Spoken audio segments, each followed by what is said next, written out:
दोस्तों, क्या आप टाइम टेबल पर विश्वास करते हैं? मेरे कहने का मतलब है कि क्या आप आज से 10 साल, 20 साल, 50 साल पास्ट में या फ्यूचर में जा सकते हैं? दोस्तों, मैं भी आप ही की तरह टाइम टेबल पर पहले बिल्कुल भी विश्वास नहीं करता था, लेकिन इन टाइम टेबल की सच्ची घटनाओं को पढ़ने के बाद मैं भी ये सोचने पे मजबूर हो गया कि क्या वाकई में टाइम ट्रैवल किया जा सकता है। दोस्तों, यदि आप टाइम ट्रैवल की इन सच्ची घटनाओं को सुनना और देखना चाहते हैं तो इस वीडियो में अंत तक हमारे साथ बने रहें। इस वीडियो को पूरा देखें। दोस्तों, मैं हेमंत कुमार आपका अपने आल ज्ञान भंडार चैनल पर बहुत बहुत स्वागत करता हूं।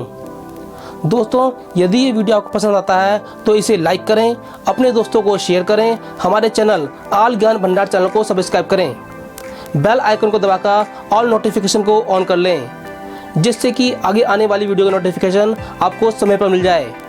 तो दोस्तों, जानते हैं टाइम ट्रैवल की सच्ची घटनाओं के बारे में और चलते हैं अपने स्टूडियो।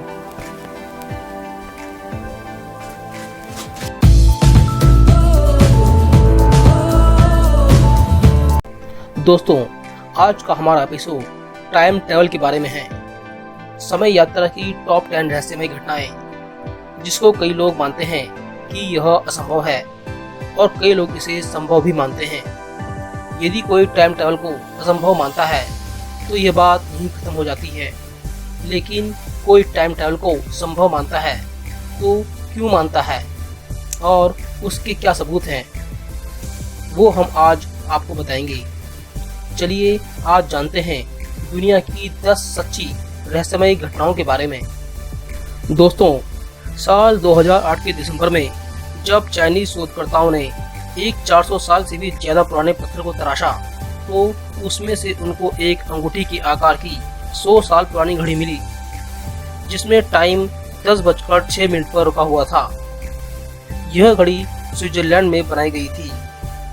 यह अभी तक भी एक रहस्य ही है कि घड़ी का आविष्कार तो साल 1770 में पीटर हेलिन के द्वारा किया गया था।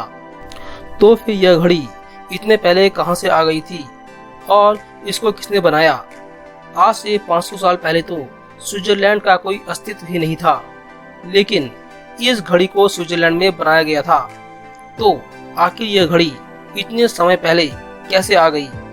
यह बात सबकी समझ से परे है। दोस्तों, दूसरी घटना है मंगोलिया से। मंगोलिया के अटलाई पहाड़ों में 10 फीट गहरी गुफा में शोधकर्ताओं को 1500 साल पुरानी मम्मी मिली, जो सामान्य नहीं थी क्योंकि उसके पैरों में लाल जूते थे और उन जूतों पर 3 सफेद स्ट्रिप थी, जो आजकल के एडिडास ब्रांड के जूतों में देखने को मिलती है। यह एशिया की सबसे बड़ी खोजों में से एक मानी जाती है और साथ ही साथ इसको टाइम ट्रैवल की घटना भी माना जाता है, क्योंकि उस वक्त ऐसे स्ट्रिप वाले जूते कहां से आ गए थे। आज तक की समय यात्रा की रहस्यमय घटनाओं में से यह एक है। दोस्तों, तीसरी घटना है फिलाडेल्फिया एक्सपेरिमेंट के बारे में। फिलाडेल्फिया एक्सपेरिमेंट एक मिलिट्री एक्सपेरिमेंट है। इस एक्सपेरिमेंट को यूएस नेवी ने फिलाडेल्फिया के समुद्र के इलाके में 28 अक्टूबर 1943 को शुरू किया था। यह दुनिया की एक सच्ची और चौंका देने वाली घटना है, क्योंकि यूएस नेवी का एक लड़ाकू जहाज यूएसएस एल्ड्रीज DL-173 अपनी जगह से अचानक गायब हो गया और उसी वक्त यह जहाज नॉरफॉल्क वर्जीनिया में देखा गया। यह परीक्षण इसलिए किया जा रहा था जिससे शत्रु के रडार में जहाज को छुपाया जा सके, मगर इस परीक्षण के साइड इफेक्ट्स के कारण जहाज टाइम ट्रैवल कर गया।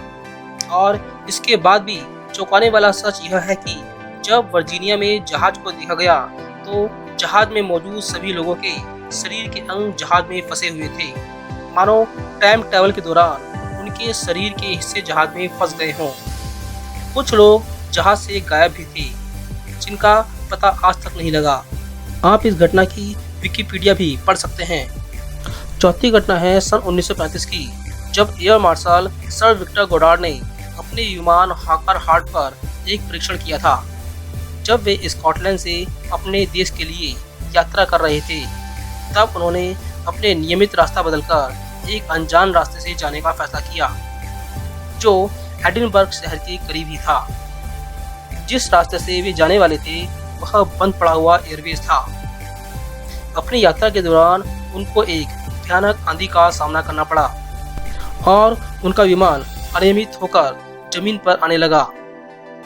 जब उन्होंने अपने विमान को जमीन पर उतारा तो उन्हें दिखा कि वह बंद पड़ा हुआ एयरवेज पूरी तरह से कार्यरत था और वहां 4 पीले विमान भी थे जो बहुत ही एडवांस्ड थे।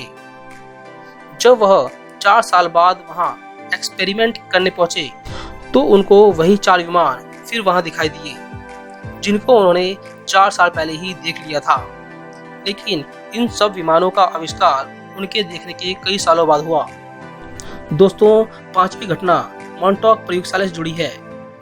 मॉन्टॉक एक बहुत बड़ी प्रयोगशाला थी। ऐसा कहा जाता है कि यहाँ पर टॉप सीक्रेट एक्सपेरिमेंट किए जाते थे। यह सारे एक्सपेरिमेंट टाइम ट्रेवल से संबंधित थे। 1980 में 2 वैज्ञानिक फ्रेस्टेन, मिस्टर निकोलस और एलविल ने दावा किया कि उनको कुछ ऐसी बातें याद आ रही थी जो उनको भुलाई गई थी। यहाँ एक टाइम टनल बनाई थी जिसकी मदद से वैज्ञानिकों को समय यात्रा करके 1943 में पीछे भेजा जा सकता था। दोस्तों, 6ठी घटना द लार्ज हार्डन कॉरिडोर के बारे में है। यह इंसानों के द्वारा बनाई गई दुनिया की सबसे कॉम्प्लेक्स और असाधारण चीज़ थी जो धरती की सतह से लगभग 574 फीट जमीन के अंदर थी। इसका सरकमफेस 17 मील था।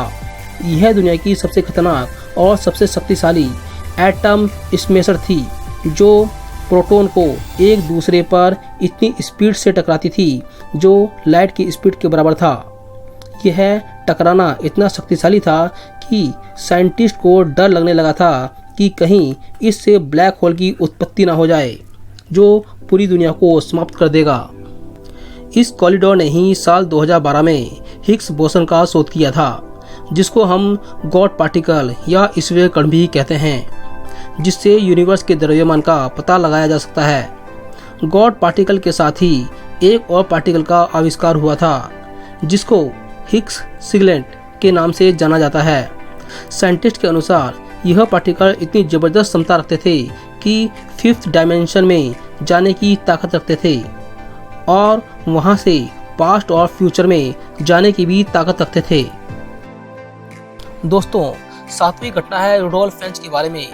रुडोल्फ फ्रेंच 29 वर्षीय एक व्यक्ति 1876 में अचानक गायब हो गया था और 1950 में एक रात 11 से 11:30 के बीच न्यूयॉर्क टाइम स्क्वायर के सामने प्रकट हुआ।